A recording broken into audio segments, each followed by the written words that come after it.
Հուլիսի 15-ին հրապարակվեց նոր սահմանադրության նախագիծը։ Նախագիծը ենթադրում է կառավարման կիսանախագահական համակարգից անցում խորհրդարանական համակարգի։ Նախորդ շաբաթ Civilnet-ի եթերում նախագծի մասին մի շարք տեսակետներ հնչեցին։ Ամփոփ ներկայացնում ենք դրանք։ Եկեք հասկանանք, այս սահմանադրությամբ սահմանված կառավարման մոդելի շրջանակներում չի կարող լինել այնպիսի ուժային կենտրոն, որը լինի պարլամենտից կամ կառավարությունից դուրս։ Դա պարզապես բացառված է։ Դա անհնար է per definitionem, ըստ բնորոշման։ Հետևաբար, եթե դուք խոսում եք նրա մասին, որ հակասահմանադրական եղանակով իշխանությունը կուզուրպացվի, սա լրիվ ուրիշ խնդիր է, բայց ես չեմ պատկերացնում այդ հեռանկարները որտեղ եք դուք տեսնում եւ ինչի առնչությամբ։ Սահմանադրական փոփոխությունների ամբողջ տրամաբանությունը բոլորի համար հասկանալի է, որ Սերժ Սարգսյանի վերարտադրության նպատակ ունի։ Եթե նպատակը դա է, ու իսկապես դա է, ամբողջ հայեցակարգի ու ամբողջ գործընթացից դա է երևում, ապա քննարկել որևէ բան իմաստ չունի։ Սահմանադրական հայեցակարգը, երբ որ այդ գործընթացի ստարտը տրվեց 2013-ի սեպտեմբերի 4-ից մաքսային միություն մտնելուց հետո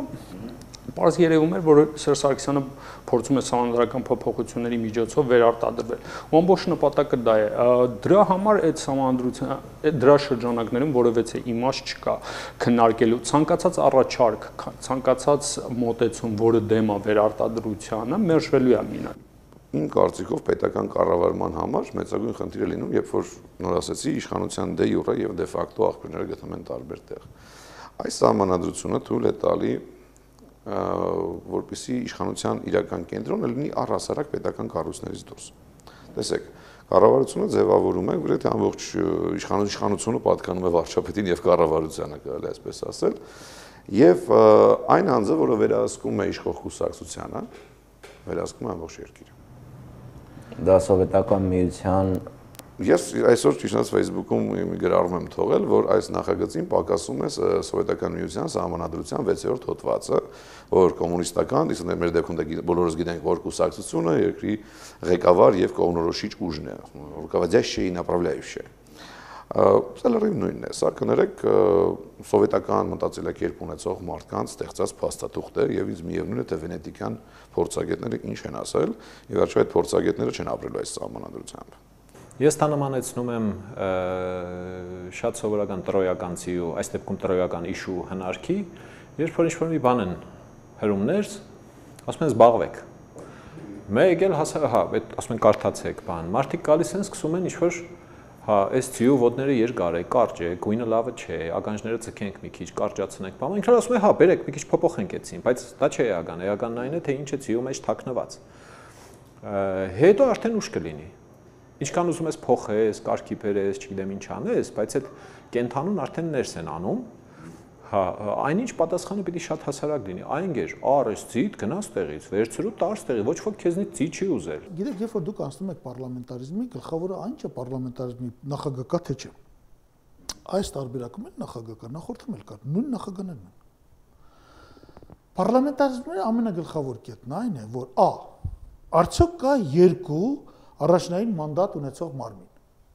Դա կարող է լինել մի հատ ազգային ժողով, մի հատ նախագահ, ժողովրդի կողմից ընտրված։ Դա կարող է լինել մի հատ ազգային ժողով երկու պալատով։ Կարևորը որ երկու մարմին ունենան առաջնային մանդատ,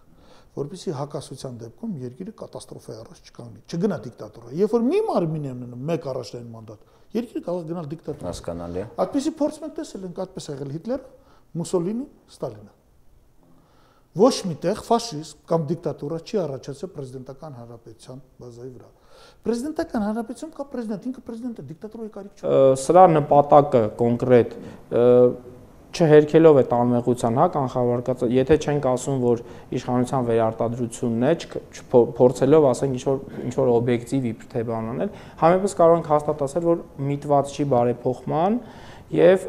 իմաստ չունի հասարակական պահանջարկ եւ չի բխում կառավարման ճգնաժամի հետևանքից։ Այսինքն այս բոլորը պլյուս հասարակության անվստահությունը ցանկացած, այսօր այնքան վատ այդ առումով իմաստով, որ ցանկացած նախաձեռնություն կառավարության, պետության, իշխանության ընկալվում է բացարձակ անվստահության։ Դա լեգիտիմության պակաս։ Այո, Եվ դրա համար այս բոլորը իրար հետ գումարած բացարձակապես սարքում է այս սահմանադրական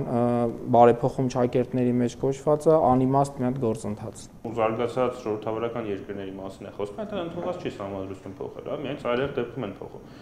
Սահմանադրությունը, եթե նայենք, երբ որ երկրներում փոխվել է, սովորաբար փոխվում է, երբ եղած համակարգը լուրջ ճգնաժամի մեջ է, այսինքն երբ այս համակարգով այլևս առաջ շարժվելը հնարավոր չէ, հա, օրինակ Ֆրանսիայի հայտնի 4-ից 5-րդ հանրապետության անցումը, հա, երբ տեղի ունեցավ 1958 թվականին 4-րդ հանրապետությունը ֆրանսիական հայտնվել էր ճգնաժամի մեջ,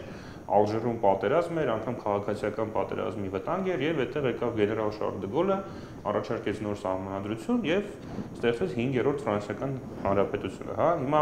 արդյոք մեզ մոտ այդպիսի ծանր իրավիճակ է։ Իհարկե ծանր իրավիճակ է, բան չունեմ ասելու, բայց արդյոք այդ իրավիճակը սահմանադրության պատճառով է եւ եթե իրականում մեր մոտ այնպիսի ծանր իրավիճակ է, որ պետք է ընդունել, որ 3-րդ հանրապետությունը տապալվել է, հա, եւ սնանկ է,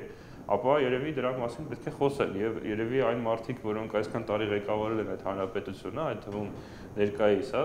ղեկավարությունը պետք է դրա համար պատասխան տան։ Հիմա նրանք փաստորեն առաջարկում են լիովին փոխել կառավարման համակարգը, բայց չեն ասում, որ նախորդ համակարգը տապալվել է եւ այդտեղ տրամաբանական խնդիր կա։ Իմ կարծիքով Հայաստանում նման փոփոխությունները միտված են ներկայիս հանրապետական իշխող կուսակցության դիրքերի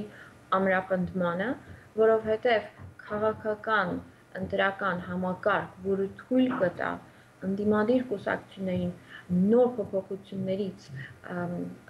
փոփոխություններին հօգուտ իրենց օգտագործել չի երևում։ Պարզապես մեկ պարզ պատճառով պետական ադմինիստրացիան այնքան ուժեղ է, որ արդար ընտրությունների հնարավորությունը թույլ է, շատ քիչ է։ Փորձ է արվում ներդրվել մի համակարգ, որը բավականին աննախադեպ է։ Ես հասկանում եմ, որ դա հիմնականում հիմնված է Իտալիայում ներդրվող համակարգին, Իտալիայում ոչ թե գործող, այլ ներդրվող համակարգին, որ այնտեղ ստացել է Իտալիկում անվանումը։ Ասեք մի փոքրիկ իրոնիա կա, եթե մենք փորձենք զուգահեռներ անցկացնել եւ նմանատիպ Արմենիկում, հա։ Ապա մեր մոտ կստացվի Արմենիկում եւ դա կլինի Արմենիկում 2։ Մենք բոլորս տեսանք, թե Արմենիկում 1-ը ինչ ճակատագիր ունեցավ, տեսնենք, թե Արմենիկում 2-ը ինչ ճակատագիր կունենա։ Կա սահմանադրություն փոխելու անհրաժեշտություն, ըստ իս ու չկա սահմանադրական պահը։ Եթե նույնիսկ մենք հավատանք, որ այս փոփոխությունները կատարվում են բարի կամքով, բարի նպատակներով,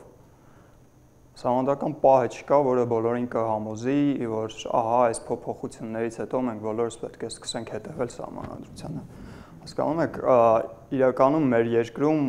հենց դրա համար ես սկսեի նրանից, որ ես ինքս հենց համաձայն չեմ այն դիագնոստիկայի հետ, որը հայեցակարգում էր արտացոլված, թե որն են խնդիրները մեր, թե պետությունում ընդհանրապես, թե սահմանադրական ոլորտում։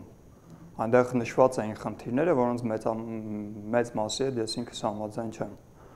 Ասենք խնդիրների մի զգալի հատվածը հենց կապվում է սահմանադրության տեքստի հետ, մինչդեռ ես համոզված եմ, որ սահմանադրական խնդիրները մեր երկրում բացառապես կախված են սահմանադրությունը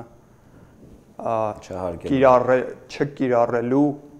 կամ սահմանադրությունը կիրառելու քաղաքական կամքի բացակայության մեջ, խաղի կանոնները չպահպանելու այդ պրակտիկայում։ Մենք Սերժ Սարգսյանին չենք վստահում, որ ինքը երկրի զարգացման նպատակով փորձում է սահմանադրությունը փոխել։ Դրա համար պետք է դրվի երկու պահանջ։ Այդ պահանջները բավարարելուց հետո ինչու ոչ կարելի է սահմանադրությունը քննարկել եւ համապատասխանաբար հանրությանը կոչ անել ամեն մի ուժ այո ասել, ոչ ասել եւ այլն։ Այդ հարցադրումները հետեւյալն են։ Այդ պահանջները իմ կարծիքով կարող են լինել հետեւյալը։ Առաջինը, որպեսզի լինի հանրաքվե իրական, պետք է մասնակիցների ցուցակը հրապարակվի, որտեղ մենք բոլորս գիտենք, ըստ մամուլի բազմաթիվ միջոցների տվյալների մի քանի 100,000 ձայն 500-ից 700 նման թվեր են նշում, կեղծվում է։ Մեռածոքին են։ Այո, եւ երկրորդ պահանջը, որ Սերժ Սարգսյանը միջև հանրաքվեն պետք է հրաժարական տա հանրապետական կուսակցության նախագահի պաշտոնից։ Ինչի համար։ Եթե ինքը արդեն 2 ժամկետ նախագահ է, ապա ինչի ինքը կուսակցության նախագահ, որովհետև բոլոր նորմալ երկրներում կուսակցության նախագահ դուրս է, это երկրի նախագահ դուրս է գալի կուսակցության նախագահի պաշտոնից։ Առավել եւս, որ այս սահմանադրությամբ հենց նշված է, որ նախագահը պետք է լինի անկուսակցական։